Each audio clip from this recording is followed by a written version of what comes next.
Pickleball is one of the fastest growing sports because it's a great way to make new friends, it's easy to start, and you can be as competitive or as recreational as you'd like.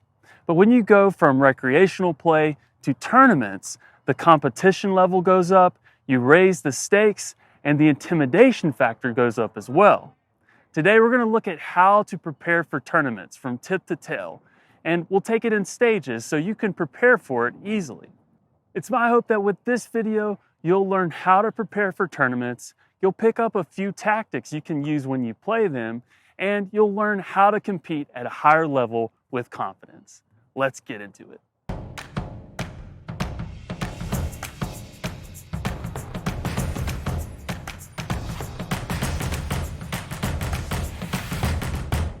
Welcome to High Five Pickleball, where we help you improve your game so you can maximize your time on the court. My name is Adam Richards, and today we're covering how to prepare for a tournament. We're breaking it down into 4 stages, what I like to call the 4 Ps: partnering, practicing, packing, and performing. Tournaments sometimes can be a source of controversy with things like people who play down in skill level to win, or players who intentionally make bad calls, and many other things. We're not covering that today because, frankly, we can't control it. Instead, we're focusing on the things we can control, like the 4 Ps. If you're preparing for a tournament, I created a free checklist you can download with some bonus materials. If you'd like to gain access, just click the link in the description. All right, let's jump in. Number 1, partnering. If you want to compete in a doubles tournament, you need a partner. And in order to find a good partner, you first must be a good partner. You may not always have the luxury of knowing who that is before a tournament, but on the occasion that you do, there are a few qualities you want to look for. Here are my top 5 I seek out and I try to demonstrate for doubles. First, communication. Does your partner communicate and listen in all forms of communication? This means calling out balls, calling your shots, and talking if you see a strategy. A good partner also understands nonverbal communication. This means don't roll your eyes or let out a big sigh when your partner makes a mistake. After all, 70 to 90% of all communication is nonverbal. Second, positivity. Is your partner positive or optimistic? A bad attitude is worse than a bad swing. This means that you're encouraging your partner and you're talking them up when you're down in points. Third, consistency. Is your partner consistent on and off the court? Do you walk the talk? Fourth, strategic. Does your partner understand the value of strategy and how to stick to a game plan? Lastly, kindness. Can you hang with your partner for a day and still have fun? This is what I like to call the good hang rule. Number 2, practicing. Many tournaments are planned months in advance, so it's a good idea to register and begin practicing with your partner as much as possible. Here are my top 5 tips for practicing before a tournament. Number 1, consider drilling together. Every hour of drilling will be worth around 3 hours of recreation games because you get more reps. So take advantage of the time you have.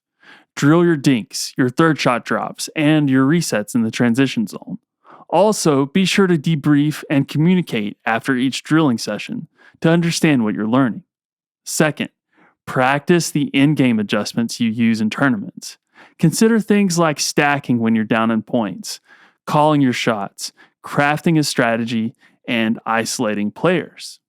Number 3, this may seem counterintuitive, but seek out and play teams who are better than you so you can uncover any glaring weaknesses you have. The better the team, the quicker they will illuminate your opportunities to improve. Number 4, practice with tournament settings. For example, use the same brand of ball as the tournament to get a feel for it. Is the tournament indoor or outdoor?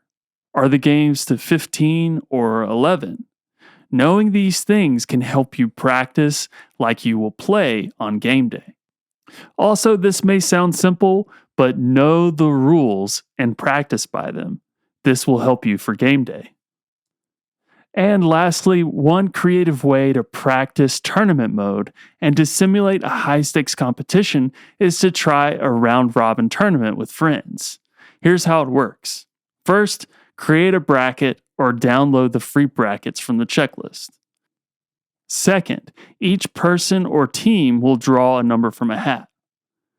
Third, after each round, write down the wins and the losses. The team or the person with the most wins gets bragging rights. You can also be creative about how you want to raise the stakes here. This is a great way to simulate that high stakes competition. Number 3, packing. Tournaments can last all day, so you'll want to be prepared for anything and everything that comes your way. Here are my top 10 items I have in my bag for every tournament. I'll include links to a few of these if you'd like to get them for your next tournament. Pack things like a backup paddle, an extra set of clothes, socks, sweatbands, or a hat. An extra pair of contact lenses can really save the day. If you can't see, you can't play. A foldable chair is really nice because not all tournaments will have seating. Food and snacks are clutch. Things like bananas are really helpful, and energy bars are nice in between matches.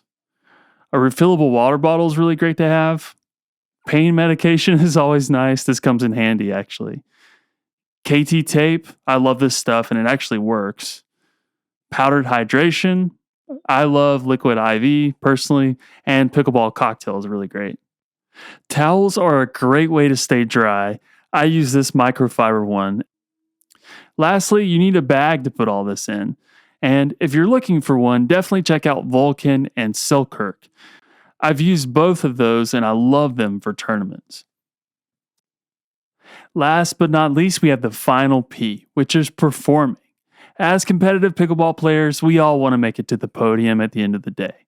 But what's most important is walking away from a performance you can be proud of. Here are a few things to consider for doing just that.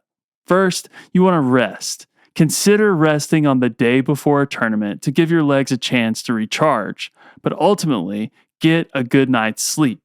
Sleep is critical to your decision making and to your mental endurance for game day. Second, arrive early. If possible, get there at least a few hours early to play on the courts ahead of time to see the court surface, the lighting, and the weather if it's outdoors. Third, play a real game before your tournament starts, if at all possible. You do not want to start cold with your first match. And warming up isn't always as sufficient as playing a real game. When game time comes, you'll want to remember a few things for every match. First, be patient. Many players will be nervous, which can lead to unforced errors. If you can play consistently and wait for your opponent to make the first mistake, then you will likely gain some points this way. Second, stay calm. Regardless if this is your first tournament or your 50th, nerves are a factor for everyone, and whoever can remain calm will have an upper hand in matches. For example, if you make an error and get frustrated, stay calm and talk to your partner. Don't show your emotion. Any extra data outside of your performance, like your emotions or how you're feeling physically, can be used against you. So just make sure not to broadcast those things to your competition. Third, identify your opponent's weaknesses quickly. If one player is significantly weaker, isolate that person. The sooner you can do this, the sooner you can craft a better strategy for your match. Lastly, use timeouts. Momentum plays a significant part in all tournament games. The moment that you get down in points or the momentum shifts, call a timeout and pivot your strategy.